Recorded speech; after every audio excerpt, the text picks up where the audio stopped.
निसर्गदत्त महाराज की जय. राजाधिराज सद्गुणा सिद्धरामेश्वर महाराज की जय. राजाधिराज सद्गुणा साहेब महाराज की जय. राजाधिराज सद्गुणा लिंगम महाराज की जय.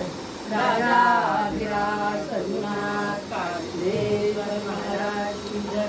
राजाधिराज सद्गुणा महाराज की जय. राजाधिराज सद्गुणा रणजित महाराज की जय.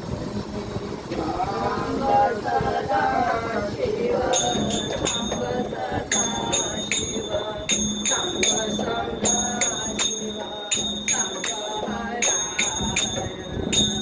हर सांब सदा शिव सांब सदा शिव सांब सदा शिव सांब हर सांब सदा शिव सांब सदा शिव सांब सदा शिव सांब हर सांब सदा शिव सांब सदा शिव सांब सदा शिव हर सांब सदा शिव सांब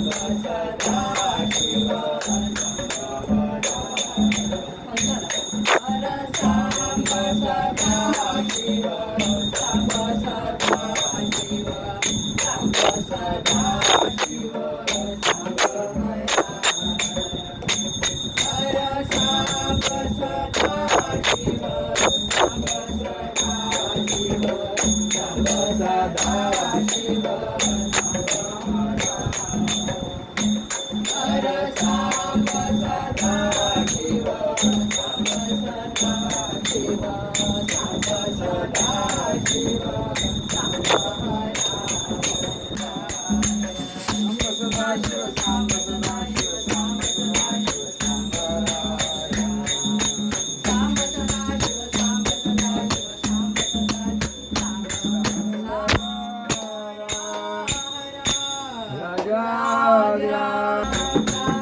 सदा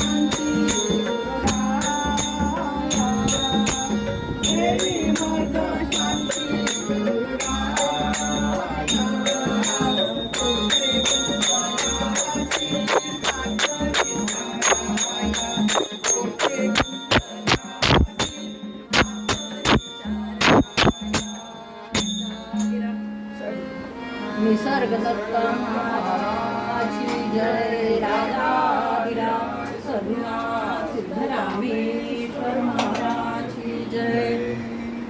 वत्सगामध्ये डोळा धरो तुझी मोठी सदा माझे डोळा धरो तुझी मोठी. रखुमाईचा पती रखुमाईचा पती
निसर्गदत्त महाराज की जय. राजाधिराज सद्गुणा सिद्धरामेश्वर महाराज की जय. लहान थोर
नारायण हरि नारायण गुरु नारायण हरि नारायण गुरु नारायण हरि नारायण गुरु नारायण हरि नारायण गुरु नारायण हरि नारायण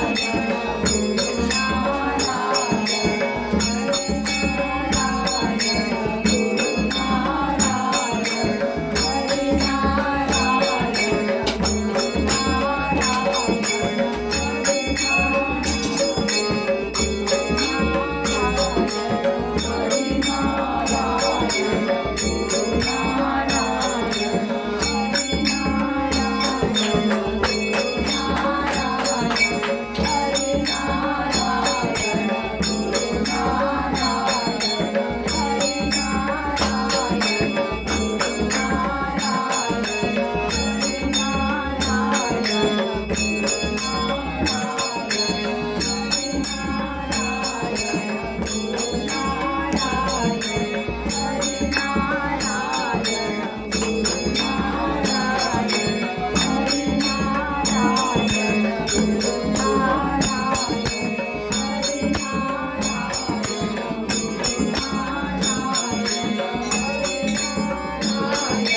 टाकिता नये.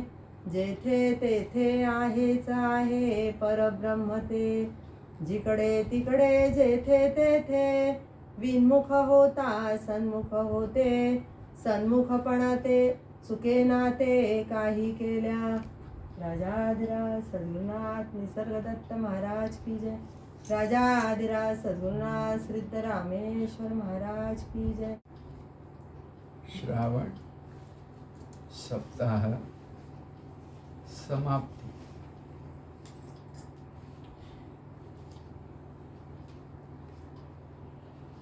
तुम्ही पाहिलंय, ऐकलंय, आपण श्रावण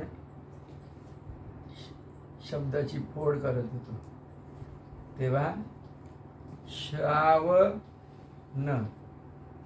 म्हणजे कोणत्याही प्रकारचा स्राव होत नाहीये असं म्हटलेलं ना.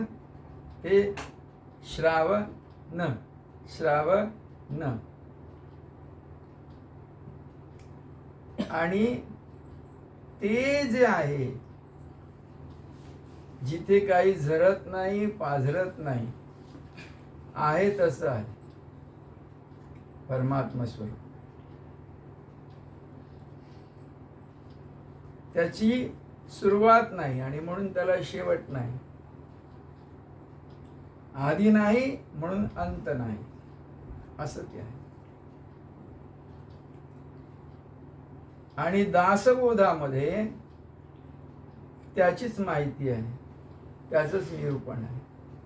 संपूर्ण दासबोध जो आहे तो परमात्म स्वरूप काय आहे, कसं आहे, त्याची ओळख तुम्हा आम्हाला व्हावी म्हणून समर्थांनी दासबोध सांगितलेला आहे. सद्गुरू दासबोध तोच करत असतात सर्वांना. अगदी पहिला समास, आपण पहिल्या दशकातला पहिला समास वाचताना पाहिलं होतं की समर्थ तुम्हाला आम्हाला विविध प्रकारचे निश्चय करा म्हणून सांगतात. बरोबर. त्यात अगदी लक्षात ठेवण्यासारखं काय तर मुख्य भक्तीचा निश्चय. जीवनात इकडे तिकडे आपण सगळे व्यवहार करतो पण भक्तीचं त्याला अधिष्ठान जर असेल तर सर्व सिद्धी होते. लक्षात ठेवा. भक्तीचं अधिष्ठान तुमच्या कोणत्याही कृतीला असू द्या, व्यवहारातल्या असू द्या, आणखी कोणत्याही असू द्या, बरोबर, त्याला अधिष्ठान भक्तीचं असेल तर ते अर्थपूर्ण होतं, सार्थ होतं. आणि ती भक्ती सुद्धा जर ज्ञानावर आधारित असेल, भक्तीतून ज्ञान येतं आणि ज्ञानातून मग भक्ती येते, असंही होतं. भक्ती ज्ञानयुक्त असली पाहिजे, ज्ञानाचं त्या भक्तीला अधिष्ठान असलं पाहिजे. मुख्य ह्या दोन गोष्टी आहेत. बर, आणखी एक समर्थांचं सांगणं तिकडे आहेत बऱ्याच गोष्टीचे निश्चय. त्यात आणखी एक निश्चय आहे, वैराग्याचा निश्चय आहे. बरोबर आहे. पण मोठी मोठे ज्ञानी पंडित लोक पण जे विसरून जातात, ज्ञान मिळवतात, काही लोक भक्ती पण करतात, पण त्यांचा मुख्य जो निश्चय व्हायला पाहिजे तो कोणता निश्चय व्हायला पाहिजे, जो होत नाही. सहसा जे सद्गुरूंची गाडवेट ज्यांची झाली आहे त्यांचा होतो, निश्चित होतो. तो म्हणजे मुख्य देवाचा निश्चय.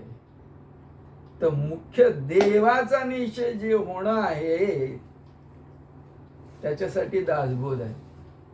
दासबोधाची संगत जी तुम्ही आम्ही धरायची आहे. जीवन, व्यावहारिक जीवन, प्रापंचिक जीवन, त्याचं मार्गदर्शन वगैरे सगळं आहे. दासबोध हा एकमेव ग्रंथ आहे की प्रपंच आणि परमार्थ दोन्हीचं मार्गदर्शन मिळतं, विवरण मिळतं. पण देवाचा निश्चय जो आहे तो होण्यासाठी हा सगळा खटाटोप. नेमकं ते मर्म आहे, ते वर्म आहे.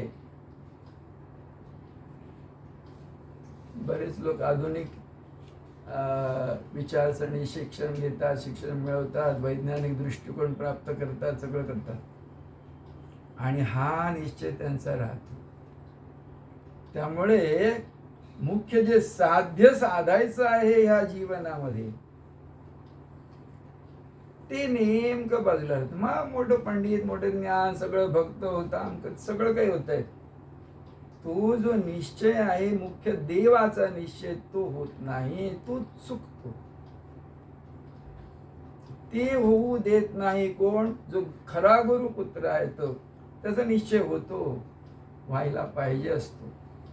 सद्गुरूंचा सगळा जो आहे, काय म्हणूया आपण, खटाटोप म्हणूया त्याला, तो त्याच्यासाठी असतो. बाबा रे, तूच आहेस रे देव म्हणून, देवाचा देव महादेव म्हणून जो कोणी आहे ना, तो तूच आहेस.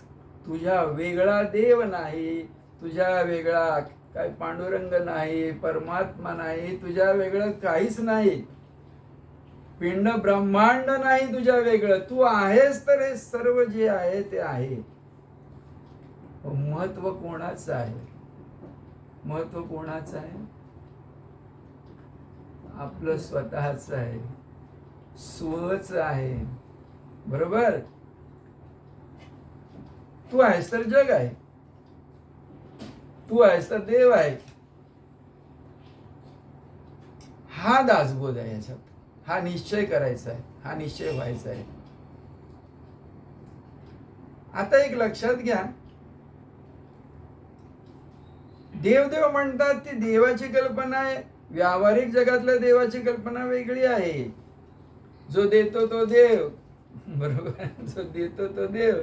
त्याच्यासाठी काहीतरी करायचं, उपास तपास करायचे, नवसास करायचे, अमक तमक. बरं, ती देवाची कल्पना दासबोधामध्ये नाहीये. आता तुम्ही वाचन केलेलं आहे, श्रवण केलेलं आहे, तुम्हाला ते कळलेलं आहे. ह्या सर्व पिंड ब्रह्मांडाच्या याच्यामध्ये, व्यापामध्ये एकमेव पूर्ण गोष्ट आहे जी अव्यय आहे, आणि मुळामध्ये अव्यक्त आहे.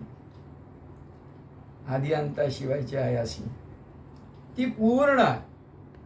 तिच्या त्या पूर्ण वस्तूच्या ठिकाणी अपूर्णत्वाची गोष्टच नाही आहे. अपूर्ण पण नाहीच आहे तिथे. जे आहे ते पूर्ण पण आहे. आणि म्हणून परमात्मा आहे, पूर्णत्व आहे. परमात्मा स्वरूपे काय आहे? पूर्णत्व आहे.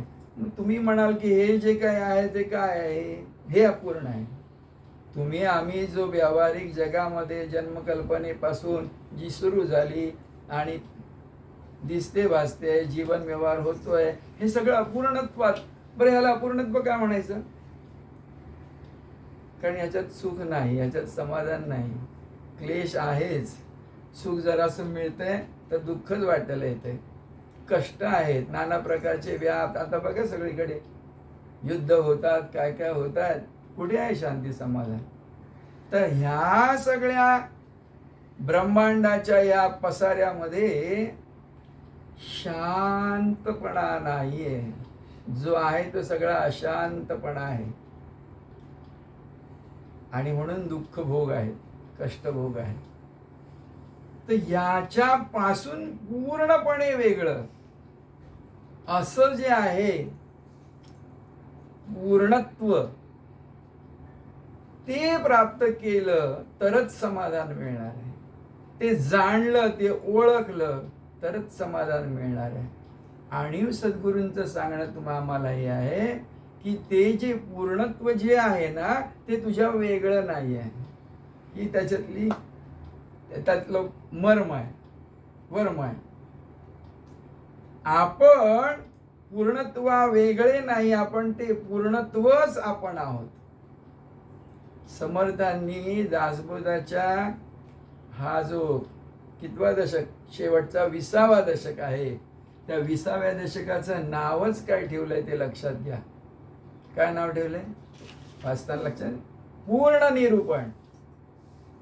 पूर्ण निरूपण, पूर्णत्वाचं निरूपण आहे. आणि सगळं जे काही सांगणं तेही या दशकामध्ये पूर्ण झालंय सांगून, म्हणून पूर्ण निरूपण, संपूर्ण निरूपण, पूर्णाचं निरूपण आहे. तुमची वस्तुस्थिती काय आहे, तुमची आमची आपली स्वरूपाची, त्याचं वर्णन संबंध ग्रंथात आहेच. पण आता हा जो 10वा समास आहे 20व्यातला, त्यात तेच सांगतात. समर्थ काय सांगतात की तू कसा आहे, ओळखच आहे. अध्यात्मामध्ये काय करायचं आहे, आपली ओळख आपण करून घ्यायची, दुसरं काय नाही आहे. नामस्मरण जे करायचं ते त्याच्यासाठी करायचं, आपली ओळख आपण करून घेणं, आपण कसे आहोत. हे सगळं सुटलं, हे सगळं बाजूला झालं की जे उरतं तळाशी मुळाशी ते आपलं असणं आहे. तिथे यातलं काही नाही. म्हणून सद्गुरूंचं सांगणं काय, निर्विचार व्हा. विचारातून जग निर्माण झालेलं आहे. सगळं जे काही गडबड गुंडा जो काय आहे तो विचारातला आहे. बरोबर आहे, विचाराने सगळं होत आहे. सगळं विचार आहेत, शब्द आहे, काय काय काय तुम्ही सगळं पाहत ऐकता. ह्या सगळ्यापासून कोलाहलापासून शांत होणं आहे, बरोबर, निवांत होणं आहे, निशब्द होणं आहे. ते जे असणं आहे ते ओळखणं आहे. बस तिथे काय करायचं काही नाही, करायचं काही नाही. हे सगळं करायचं थोडंसं देखाव्यातलं, पण खरं काय आहे तिथे, करायचं काही नाही. तेव्हा करायचं नाही हे कळलं आणि निवांत एक 5-4 मिनिटं कधी बसलात आणि नंतर ते जे क्षण आहेत ते पुन्हा पुन्हा मिळवीत राहिला की तुम्ही त्या परमात्मा स्थितीमध्ये असता, त्या निवांत स्थितीमध्ये असता. आता त्याचंच वर्णन सांगतायत. शब्दात सांगता येत नाहीये, पण तू शेवटी शब्दातून सांगावं लागतं, म्हणून शब्दाचा उपयोग करावाच लागतो तुम्हाला. काहीतरी संवाद साधण्यासाठी म्हणून, कळण्यासाठी म्हणून भाषेचा उपयोग करावा लागतो. नाहीतर कसं सांगणार, थोडंफार तसं सांगावं लागतं. पण शेवटी काय आहे, शब्दच नाहीसा होतो. तिथे शब्द नाहीसा झाला की जे शब्दाशिवायचं असणं जे आहे ते उरतं. ते असणं होऊन राहणं. आता ते कसं आहे, तर ह्यातलं काहीही नाही. म्हणजे समर्थांनी ते ठिकाणी म्हणजे न होणं असणे. आता आपण असून असं आहोत, म्हणजे हा देह माझा आहे, हे मन माझं आहे, ही बुद्धी माझी आहे, विचार माझे, घर माझं, गाव माझं, देश माझा, कर्म माझा, धर्म माझा, काय काय काय वाढ, हे अमुक मी करतो. सगळं सगळं कृतीतून, उक्तीतून जे काही कळतं आणि आपण केलं असं वाटतं ते सगळं मी आणि माझं असं वाटतं. गंमत अशी आहे की यातलं काहीही आपण नसतो.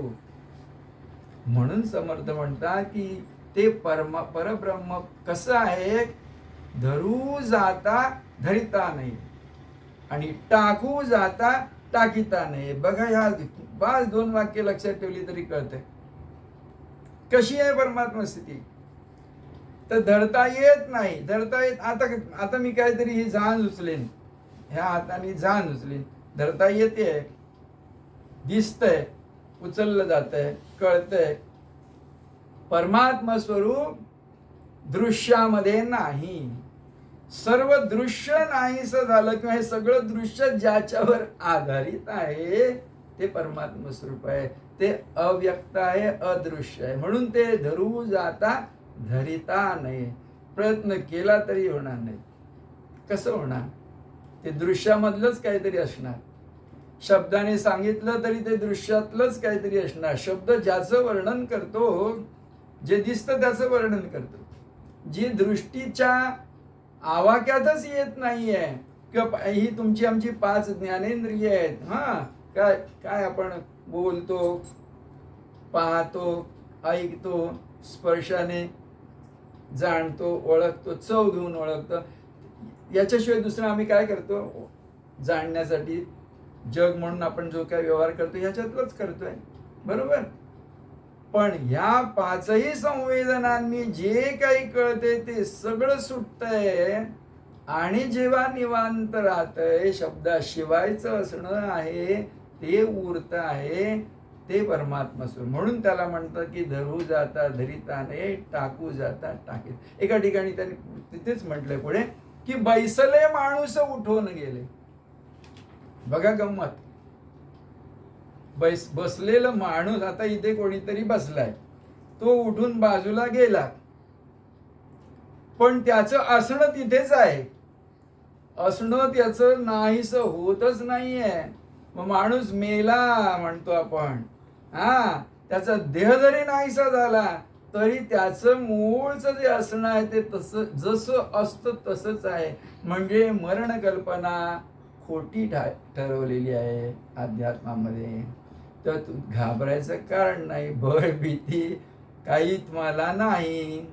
माणसाला शेवटी भय भय भय काय वाटतं, तर मरणाचं भय वाटतं. अरे तू मरत नाही कारण तुझा जन्म झालेला नाही रे, अजन्म आहेस तू. You R unborn. काय काय आहे? आपण जन्मच नाही, जन्माशिवायचं असणं आहे. मग त्याला आजार नाही, कसली रोग ना, आधी नाही, व्याधी पण नाही. शरीराची व्याधी आणि मनाची आधी व्याधी शिवाय माझं असणं आहे, हे मला सद्गुरू सांगतायत. मी का बरं लक्ष देऊ नये? सद्गुरूंचा निरोप आम्हाला जो आहे तो हा आहे. आणि त्याच्यासाठी सद्गुरू सांगतात की एकच कर. हे जे वचन ते मोठं सामर्थ्यशाली वचन आहे. सहसा त्या वचनाचं नामाचं महत्वच लक्षात येत नाही. ज्याच्या लक्षात येतं ते धरून ठेवतो घट्ट. जो नाम धरून ठेवतो तो रामाला धरून ठेवतो, सद्गुरूला धरून ठेवतो, आत्मस्वरूपाला धरून ठेवतो. जिथे आहे तिथेच राहतो, हटत नाही. मग काळ त्याला पाहून पळून जातो. काळ काय ते आहे ना, काळ पळून गेला दुरी, सद्गुरु कृपा झाल्यावरी. त्याच्यासाठी सद्गुरु कृपा व्हायला पाहिजे. सद्गुरु कृपा कधी होते, कशी होते? जो सद्गुरूचं वचन आणि सद्गुरूंनी जे काही सांगितलेलं आहे ते पालन करतो, विसरत नाही. सद्गुरूंच्या आज्ञेचं तंतोतंत पालन करणं हेच शिष्याचं किंवा काय कोण भक्त काय असेल त्याचं काम आहे. लक्षात घ्या, सद्गुरू आज्ञेचं तंतोतंत पालन केलं पाहिजे, तर सद्गुरू प्रसन्न, तेव्हा सद्गुरू कृपा होते. आज्ञा पालन महत्वाचं आहे. फार मग लोक हल्ली तर लोक आता एकलव्य पण नाही कुठे दिसत आणि आरोणी पण नाही दिसत. आरोणीची कथा माहिती आहे ना? गुरुजींच्या शेतातलं पाणी वाहून जात होतं, तो स्वतः आडवा झाला, तिथे पाणी जात होतं. माझ्या गुरूंचं शेत वाचलं पाहिजे. स्वतःच्या काय तना मनाची देहाची आयुष्य कशाची पर्वा न करता गुरु आज्ञेचं पालन जेव्हा तुमच्याकडून होईल तेव्हा सद्गुरू तुम्हाला निश्चित, ही प्रॉमिस आहे आमच्या महाराजांनी, तर ही प्रॉमिस आम्हाला काय सांग ताकीदही दिलेली आहे. तू गुरुवचन मोडू नको, मग तू तिथेच आहेस. माझ्या वेगळा नाही, परमात्म्या वेगळा नाही. सर हे आमच्या महाराजांचं सांगणंच आहे. किंवा आमचे महाराज काय सिद्धरामेश्वर काय रणजित महाराज, आपल्या ह्या हिंसकी संप्रदायामध्ये जो गुरु आज्ञेचं पालन करतो, जो 4 भजन करतो, जो ध्यान धारणा जी काय असेल थोडीफार ती करतो आणि व्यवहार करतो, एक जीवन जगायचं व्यवहार करतो, तो सद्गुरूचं अधिष्ठान त्याला प्राप्त होतच. आणि जन्म मरणाच्या फेऱ्यातून तो मुक्तच आहे, मोकळाच आहे, आधीच मोकळा आहे. मोक्षाची कल्पनाच नाही तिथे. मूळचा जिथे जन्म मरण नाही तिथे मोक्ष नंतर कुठचा? मोक्षानंतर जन्म कल्पनेपासून मोक्षाची कल्पना आहे. जन्मच नाही तर काय? हे जे आहे आपलं असणं जे आहे, ज्याला कळतं बस झाला पूर्ण. तो पूर्णत्व ज्याने ओळखलं तो पूर्ण झाला. पूर्णपण ज्याला कळलं त्याला फळलं, असं आहे. आणखी काय तिथल्याच काय 5वी 6वी काय ओवी आणखी तिथेच पाहिजे. तिकडे प्राणी पाळे, तिकडे ते समोरचे आहे, समस्तांचे मस्तकी राहे, माध्यान्नी मार्ग. हा तेच आहे की तुम्ही कुठे गेलात हो, देशात असा परदेशात असा, रात्रीची वेळ असो दिवसाची वेळ असो, जागे असा झोपलेले असतात, कोणती क्रियाकर्म काही करा, तुम्ही परमात्म्यापासून वेगळे कधीच नसताय. मन आणि बुद्धी तुम्हाला काहीतरी सुचवेल, सांगेल, ऐकू नका. आमच्या महाराजांचं सांगणं आहे, मनाचं ऐकू नका आणि बुद्धीने काही ढवळाढवळही करू नका. सांगितलंय तेवढं लक्षात ठेवा आणि ते धरून ठेवा.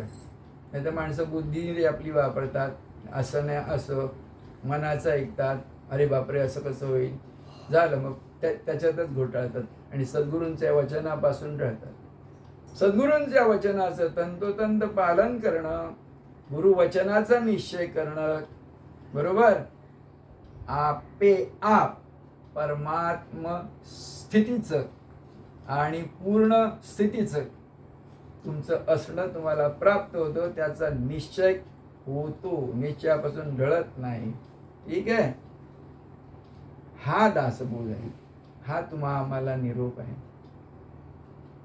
ओळखायचा आहे, जाणायचं आहे आणि तसं राहायचं आहे. खूप साधं आहे तिथे. काही मोठं काही प्राप्त होणार, काही लखलखाट होणार, आणि काहीतरी दर्शन होणार भव्य दिव्य, असं काही नाहीये. यातलं दृश्यातलं काहीही न जवळ ठेवता जेव्हा तुम्ही आपल्या असण्यामध्ये मुरून जाता, तेव्हा तुमच्या आदी अंताशिवायच्या असण्यामध्ये तुम्ही उरता. म्हणून स्वतःच्या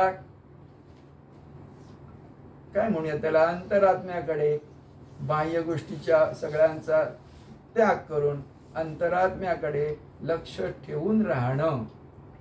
बाह्य गोष्टींकडे हळूहळू हळूहळू हळूहळू दुर्लक्ष करायची सवय घेणं, दुर्लक्ष करायची, अलक्ष्य करायची सवय घेणं. बाहेरच्या गोष्टींकडे तुम्ही दुर्लक्ष केलं की ते अलक्ष्य जे आहे, जे लक्षात येत नाही असं जे आपलं अलक्ष्य असं स्वरूप आहे, तिकडे आपोआप लक्ष जातं. लक्ष द्यावं लागत नाही, आपोआप लक्ष जातं. मग ते अलक्ष्य लक्षात येतं. मग त्यालाच काय म्हणतात, अलख निरंजन. त्याला काय म्हणतात, अलख निरंजन. जे लक्षात येत नाही असं निरंजन परमात्मा स्वरूप, निसर्गदत्त असं परमात्मा स्वरूप, आपलं स्वरूप आपोआप आपणच कसे आहोत, आपोआप आपणच कसे आहोत याचा बोध होतो. तर श्रावण मास असं जे आहे ना, श्रावण मास, अयो जर जन्मच नाही तर मग दिवस रात्र कुठे? जर दिवस रात्रच नाही तर एक दिवस नाही तर 7 आठवडा कुठे? आणि आठवडा सप्ताह नाही तर महिना कुठे? महिना नाही तर वर्ष कुठे? म्हणजे ही गणना खोटी ठरते ना. म्हणून मास जर शब्द, मास म्हणजे काय? महिना. तुम्ही आता श्रावण मास केलात, बरोबर? मास म्हणजे काय? महिना. मास, मा म्हणजे संस्कृत शब्दाचा अर्थ काय? मा म्हणजे नाही, माया म्हणजे नाही की नाही? मा म्हणजे नाही. मास, मास हे असं म्हणजे असणं जे आहे ना ते नाहीच आहे. हे जे असणं जे आहे, गंमत आहे ना शब्दाची, गंमत आहे, ठीक आहे. पण ते शब्दातून जाणून घ्यायचं, ओळखून घ्यायचं शब्द. बघा ना, मास म्हणजे का? महिना. महिना कुठे आहे हो? मास. हे असणं जर खोटं आहे, नाहीच आहे असणं, तर महिना कुठे? मास. महिना नाहीच आहे, दिवसच नाही आहे.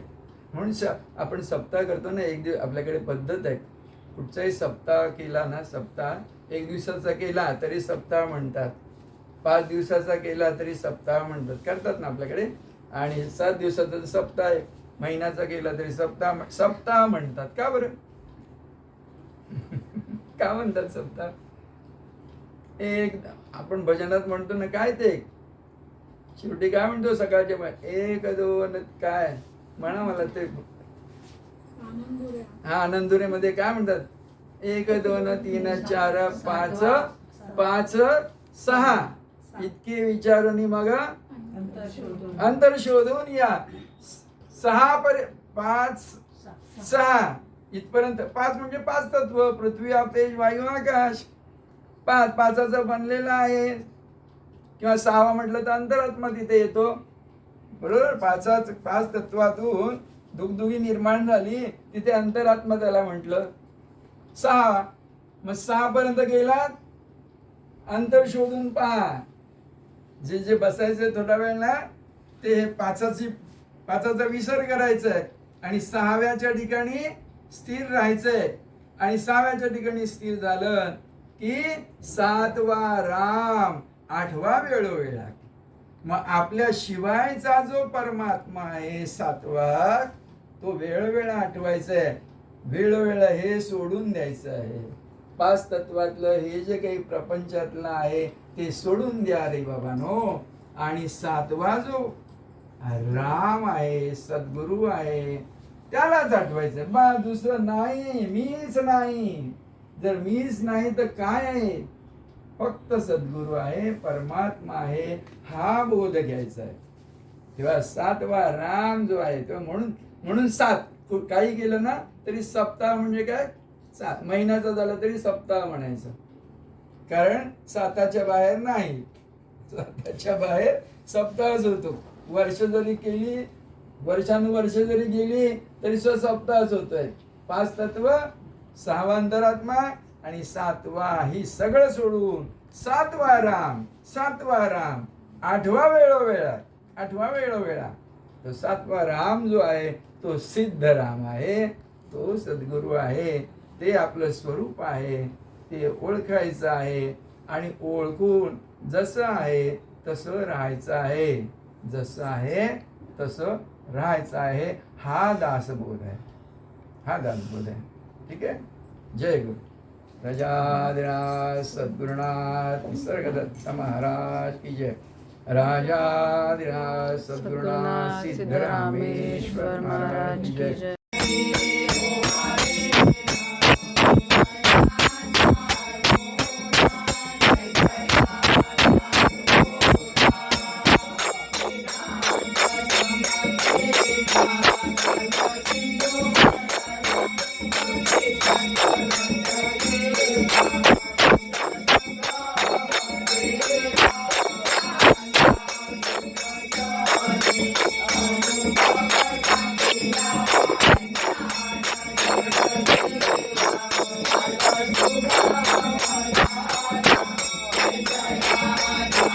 Oh